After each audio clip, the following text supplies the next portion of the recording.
പ്രത്യക്ഷീകരണത്തിൻ്റെ വാർഷിക ദിവസമാണ്. അന്ന് ഒരു പുതിയ കാര്യം കൃപാസനത്തിൽ ചെയ്യുന്നുണ്ട്.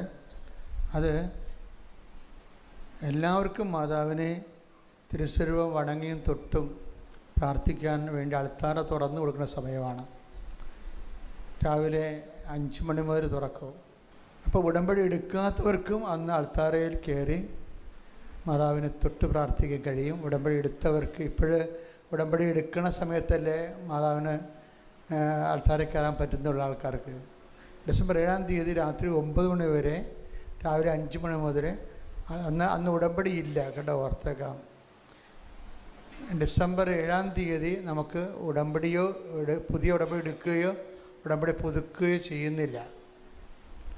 മറിച്ച് ഉച്ചയ്ക്ക് ആരാധന ഉണ്ടാകും, ആ 2:30 മണിക്ക്. രാവിലെ കുർബാന ഉണ്ടാകും. ബാക്കി എല്ലാ സമയങ്ങളിലും ചിട്ടയായി നിന്നുകൊണ്ട് മാതാവിനെ വണങ്ങി പ്രാർത്ഥിച്ചു പോകാനുള്ള, ആൾത്താരെ കയറി മാതാവിനെ വണങ്ങി പ്രാർത്ഥിച്ചു പോകാനുള്ള അവസരം ഉണ്ടായിരിക്കും. ഇത് പറയാൻ കാര്യം, ഒത്തിരി പേര് പലപ്പോഴായിട്ട് ഞങ്ങൾക്ക് ആൾത്താരെ കയറി ഒന്ന് പ്രാർത്ഥിക്കാൻ പറ്റുമോ എന്ന് ചോദിക്കും. അപ്പോൾ എല്ലാ ദിവസവും നമുക്കിവിടെ ഉടമ്പടി ഉള്ളത് കാരണം ഉടമ്പടിക്കാരും പിന്നെ ഉടമ്പടി അല്ലാത്തവരും തമ്മിലേക്ക് ഇവിടെ ഭയങ്കര മിക്സ് ചെയ്യാതിരിക്കാൻ വേണ്ടിയാണ് നമ്മൾ ആൾത്താര അടച്ചു വെച്ചിരിക്കുന്നത്. ഉടമ്പടിക്കാർ തന്നെ രാവിലെ മുതൽ വൈകുന്നേരം വരെ ഉണ്ട്.